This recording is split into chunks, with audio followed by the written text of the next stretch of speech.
Our collusion and corruption segment tonight. If you needed further evidence that the Mueller investigation is a biased witch hunt, listen to this. According to a report from the Daily Caller, none of the 16 lawyers working for special counsel Robert Mueller's investigation are known to be Republican, but 13 of the 16 are Democrats. That's not all. These aren't your run-of-the-mill Democrats. They're Democratic activists. Of the 13 Democrats, 11 of them are donors to Democratic campaigns. So how are we supposed to trust the integrity of an investigation run by the president's enemies? With me now, Vice President of the Center for Security Policy, Mike Mueller. Mike, thanks for joining me.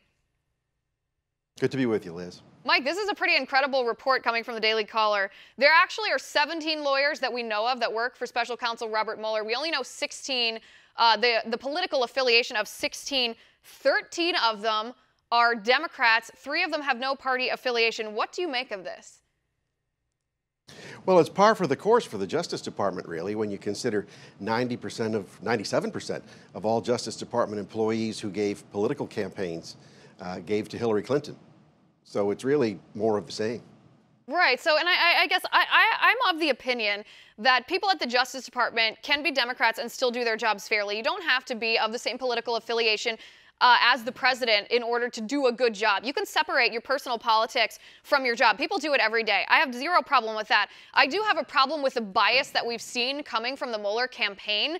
The individuals, the FBI individuals and the Department of Justice individuals who have demonstrated that their political biases don't stay at home when they do their job. They are inserted into their work. Do you feel that the fact that 13 of the 16 lawyers are Democrats, that the other 3 aren't Republicans that we know of, they have no party affiliation, at least in voter registration, do you feel that that adds bias to the campaign, or is that something that we should just ignore?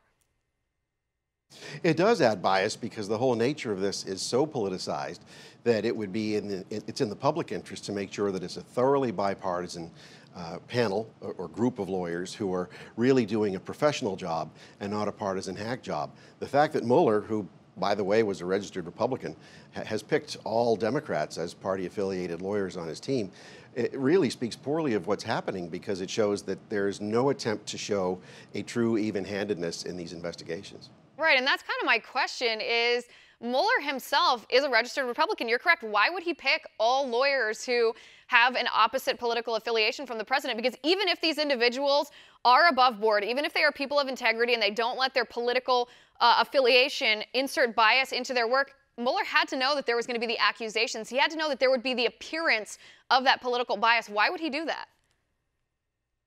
I don't know. I have no idea.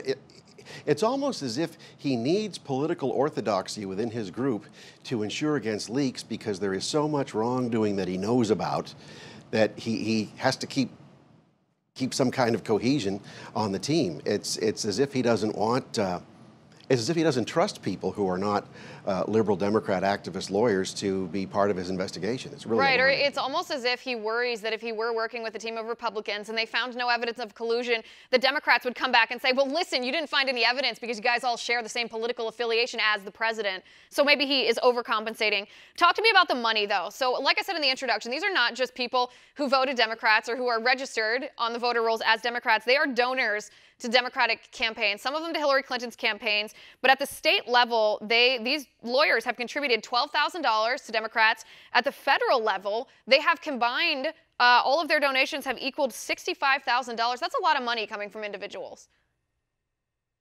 It is a lot, and a couple of the lawyers there were what you'd call high-dollar donors. So they're not just giving a $200 donation and walking away, but these are active, politically engaged lawyers, which means they're not really public servants in the sense of having professionals who happen to be Democrats, who are fact-based attorneys who are trying to do the job for the citizen. There's a lot of those folks, and they're fine people. They just happen to be registered Democrats, but they look for facts and let the facts speak for themselves.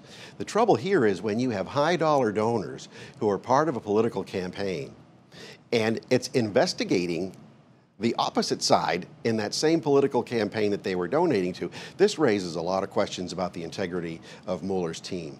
Right. I don't know how Robert Mueller could expect us to trust an investigation when there's already been so much evidence of bias in that investigation, including plots or quote-unquote insurance policies to ensure that President Trump was never elected and to take him down. I don't know how he expects us to trust him when he's staffing the entire investigation with people who actively dislike the president and give their money, their hard-earned money, to opponents of people with the president's values. Mike, I do want to go to the new indictments from the special counsel today. We recently, just this afternoon, got word that special counsel Robert Mueller indicted Paul Manafort, former campaign manager to Donald Trump, and his assistant, or deputy campaign manager, Rick Gates.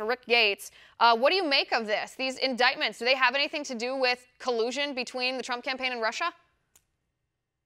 I haven't read the indictments, but so far he's come up with so little. Indicting all these Russians, it doesn't even make sense. He can't find evidence to support the whole premise of his investigation, so it looks like Mueller's grasping at straws. Right, and these indictments, they're for tax fraud and filing fraudulent tax returns, bank fraud, all the same sort of money issues that Manafort had before he ever was associated with Donald Trump. No evidence in any of these indictments of any collusion between the Trump campaign and Russia. Doesn't make what Manafort did right. It's certainly wrong. He should be held accountable for it. Not related to whether Russia meddled in our election. Mike, thanks for coming on the show. I appreciate it.